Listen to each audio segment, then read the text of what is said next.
Saya sering mendengar beragama itu tidak boleh pakai akal. Beragama tak boleh pakai akal. Ini adalah dogma. Karena mereka mengatakan tak masuk akal, anak Allah, Allah Bapa, Rohul Kudus, satu dalam tiga, tiga dalam satu. Tak masuk akal Pak Pendeta, jangan pakai akal. Pokoknya kau telan aja bulat-bulat. Jangan pakai akal. Dalam Islam apalah ta'qilun, apalah tatafakkarun. Padahal begitu banyak ayat-ayat yang ditujukan orang berpikir. Ya, apalah ta'qilun, apalah tatafakkarun. Jadi bagaimana mendahulukan akal dalam agama? Dalam Islam akal dipakai. Akal dalam agama Islam hanya tidak bisa dalam beberapa perkara simpel kecil. Secara umum rasional. Ajaran Islam rasional. Ajaran wudu, ajaran sholat, ajaran bagaimana sholat membuat orang menjadi fresh, bagaimana wudu itu orang kalau rumah orang kaya, restoran ada wastafel, cuci muka, maka dalam sholat fresh. Tidak hanya cuci muka, kumur-kumur, gosok, bahkan zahir batin. Jadi rasional. Ajaran Islam itu sangat rasional. Maka kalau ada orang mengatakan kau kalau sudah mengaji kau usah pakai akal lagi. Oh, gimana? Islam itu akal. La dina liman la aqlalah, bukan hadis. Ungkapan orang-orang ahli hikmah. La dina liman la aqlalah. Tidak ada beragama bagi orang yang tak berakal. Tapi bukan hadis, ungkapan. Oleh sebab itu maka dalam Islam akal dipakai. Hanya ada beberapa perkara yang tak bisa pakai akal. Bukan banyak. Bukan semua agama ini harus pakai akal. Akal ketemu dengan ayat, lahirlah tafsir. Akal ketemu dengan hadis, lahirlah syarah. Akal ketemu dengan ayat-ayat hukum, lahirlah fikih, halal, haram, makruh, mubah. Kalau tidak pakai akal gimana mengharamkan bir? Mana ada ayat Quran? Ya ayyuhalladzina amanu bir. Mana ada? Lalu bagaimana cara pengharaman bir? Dikiaskan ke khamar. Pakai apa? Akal, kias. Sesuatu yang sudah ada hukumnya khamar, sesuatu yang belum ada hukumnya bir. Pakai akal. Mengkiaskan sesuatu yang belum ada hukumnya kepada sesuatu yang sudah ada hukumnya dengan melihat titik persamaan di antara keduanya. Maka hukum ini menghilangkan akal. Khamar, cairan anggur menghilangkan akal. Maka semua yang mirip macam cairan anggur menghilangkan akal, haram. Pakai apa? Akal. Makanya Imam Mujtahid itu akalnya luar biasa. Imam Hanafi itu ahli ra'i akal. Rasionalis, akal.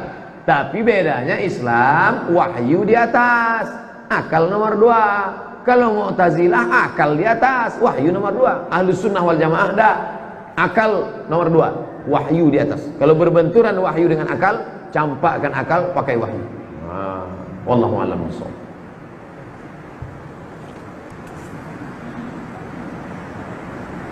Apa kewajiban kita terhadap ibu tiri sama dengan ibu kandung? Ya, sekejam-kejamnya ibu kota masih kejam ibu tiri, Pak Ustaz. Itu nasib masing-masing lah. Setelah ibumu meninggal, maka ibu tirimu itulah yang menjaga ayahmu. Dan kalau ayahmu meninggal, kau tak boleh nikahi ibu tirimu itu, karena sudah nikahi bapakmu. Oleh sebab itu dia seperti ibumu. Ini banyak orang setelah emaknya meninggal, bapaknya dilarangnya kawin. Ayah, setelah mama tiada, ayah silakan terbang mau ke Surabaya, ada kakak, mau ke Singapura, ada abang, mau ke Jakarta, silakan. Apa kata bapaknya? Kalian kemana aku terbang saja kalian pikirkan, kemana aku hinggap kalian tak pikirkan. Maka yang paling layak baik adalah kawan saya ketika neneknya meninggal, maka ibunya, kawan saya punya kakek, anak ibunya nih anak kakeknya. Ketika mbah perempuannya meninggal, maka ibunya mencarikan perempuan untuk menikah dengan ayahnya supaya ayahnya itu terjaga zahir dan batin. Nah, begitulah bakti, kalau menjaga itu. Bagaimana cara bersilaturahim dengan laki-laki yang bukan mahram? Apa yang untuk silaturahim sama dia? Tadi di lokal ada yang nanya, Ustaz, boleh nggak saya berteman dengan teman laki-laki tapi tidak ada hubungan apa-apa? Tidak ada pertemanan dengan laki-laki. Baik sudah menikah, apalagi belum menikah. Makanya reuni-reuni sekarang tuh, oh bahaya itu. Reuni dalam grup WA 20 tahun yang lalu susah jelek. Sekarang ini yang kata CLBK, cinta lama bersemi kembali, selingkuh. Luar biasa zaman sekarang ini. Oleh sebab itu hindari. La tattabi'u khutuwati syaitan. Jangan ikut langkah-langkah setan. Setan tidak pernah mengajak ayo berzina. Enggak. Apa kata setan? Cari nomornya. Apa kata setan? Buat janjian. Apa kata setan? Ajak makan siang. Apa kata setan? Curhat agak sekali dua kali. Hati-hati jebakan setan. Lebih hebat dari jebakan Batman. Sedangkan menatap dan berkumpul dengan laki-laki itu dilarang. Tidak ada pertemanan. Teman tapi mesra, tak ada itu. Rusak. Ustaz tak punya teman perempuan, tak ada. Kemarin saya ke madrasah sanawiyah. Apa kesan mereka? Somad, dulu waktu kita sama-sama sanawiyah, satu pun tak ada di lokal ni perempuan yang pernah ngomong sama ente. Iya, saya bilang. Sampai sekarang. Tapi ada juga yang orang ngomong, itu yang berani yang ngomong. Pakai kertas aja ngomong. Saya usaha sablon, kaos. Tulisan apa saja yang tidak boleh dibawa masuk ke dalam kamar mandi. Lafaz Asmaul Husna, Ya Rahman, Ya Rahim, Ya Malik, Ya Qudus. Muhammad SAW. Pokoknya jangan antum pakai yang Arab. Oh, tulisan Arab ini tak boleh, Pak Ustaz. Mamnu'ut tadkhin, boleh. Mamnu'ut tadkhin artinya dilarang merokok.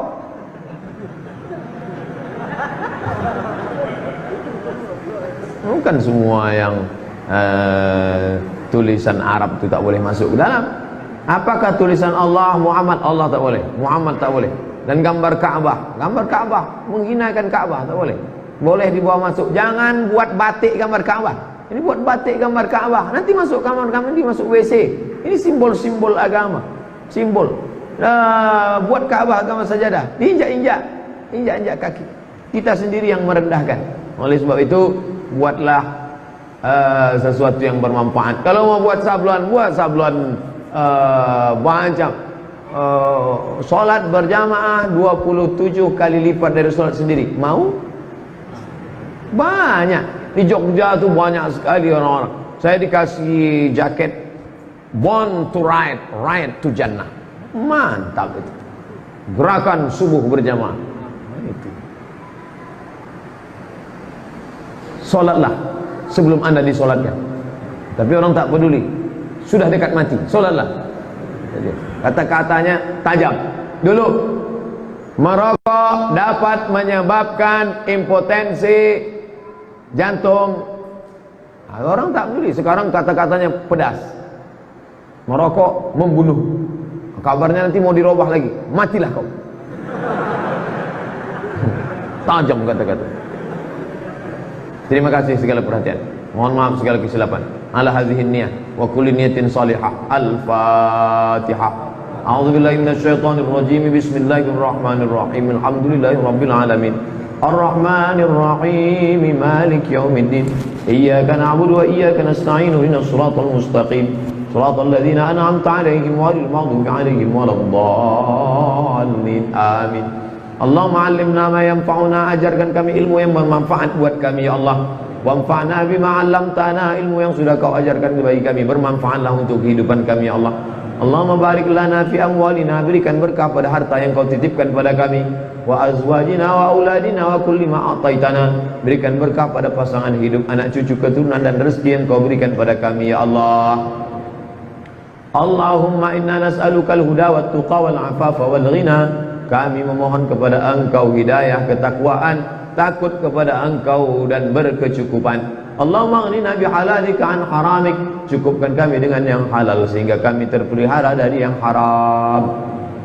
La tada'lana dzamban illa ghafartah, segala dosa kami ampunkan ya Allah. Wala aiban illa satartah, segala aib kami tutupi ya Allah.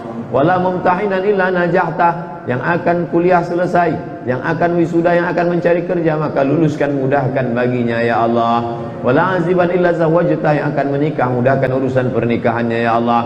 Wala raghiban illa anjabtah, yang sudah menikah maka berikan anak yang saleh dan salihah ya Allah. Wala maridan illa syafaitah, yang sakit angkat penyakitnya, berikan kesembuhan yang segera ya Allah. Wala mayyitan illa rahimtah, yang mati meninggal dunia curahkan rahmat, ampunan, kasih sayangmu ya Allah. Allahumma anzilir rahmata wassalamata wal barakata ala hadhil jamaah, turunkan kerahmatan, keselamatan, keberkahan kepada seluruh jamaah yang hadir ini ya Allah. Rabbana atina fid dunya hasanah wa fil akhirati hasanah wa qina adzabannar. wa sallallahu ala sayyidina wa maulana Muhammad wa ala alihi wa sahbihi wasallam walhamdulillahi rabbil alamin. Perusahaan tempat saya kerja mengamanahkan pada saya membeli perlengkapan kantor. Saat saya beli perlengkapan tersebut, saya bisa dapat menawar dari harga awal. Bolehkah saya mengambil keuntungan dari selisih harga awal dari harga yang saya tawar? Ketika menulis di nota, saya buat harga awal. Harga awal 2 juta. Ditawarnya 1,7. Ya apakah yang 3 itu halal? Tidak. Kamu tetap pakai harga awal karena kau ditugaskan untuk membeli. Dalam hukum negara pun kau kena temuan. Beli kertas murah, padahal tetapkan gini, jadi temuan zaman sekarang. Maka kau bekerja saja, bahwa negara memberi bonus, perusahaan memberikan reward atas prestasi kerja, baik. Tapi kau bermain dalam masalah ini permainan curang. Kecuali engkau menjadi penjual. Engkau punya barang, lalu kau jual, itu beda. Menjadi penjual, mengambil keuntungan dari barang yang dijual. Ini tidak, dia tidak menjual barang, dia hanya membeli. Harga pokok sudah ditetapkan, maka dia pakai harga pokoknya. Oh kalau gitu saya tak dapat untung lah Pak Ustadz. Kau kan sudah digaji, kau sudah diberikan bonus oleh perusahaan. Ketika sholat yang tidak boleh ditutup wajah dan telapak tangan. Bagi muslimah, ketika sholat yang tak boleh ditutup wajah dan telapak tangan. Bagaimana hukumnya muslimah yang ketika sholat pakai cadar? Yang tak boleh tapak tangan ditutup itu dipakainya sarung. Itu yang tak boleh itu, sarung tangan. Itu tak boleh. Adapun menutup tangan dalam mukena, menutup tangan dalam, itu sama seperti umroh. Yang tak boleh itu pakainya sarung tangan. Begitu juga dengan wajah itu. Yang tak boleh itu ada topi kalau mau naik ke tangkuban perahu kan ada tuh. Tuh dipakai pas mau sholat dipakainya tuh. Itu yang tak boleh. Adapun kain niqab menutup, maka menurut fatwa ulama Saudi Arabia yang mewajibkan cadar, Syekh Ibnu Utsaimin, Syekh Ibnu Baz, pendapat mereka boleh. Tapi saya pakai mazhab mayoritas mazhab Syafi'i, waktu sholat itu untuk buka aja. Buka. Kan tak ada laki-laki menengok, kan sama perempuan situ. Kecuali ada pula mengintip buka. Paling anak-anak ngintip. Atau bapak-bapak yang ulahnya udah macam anak-anak.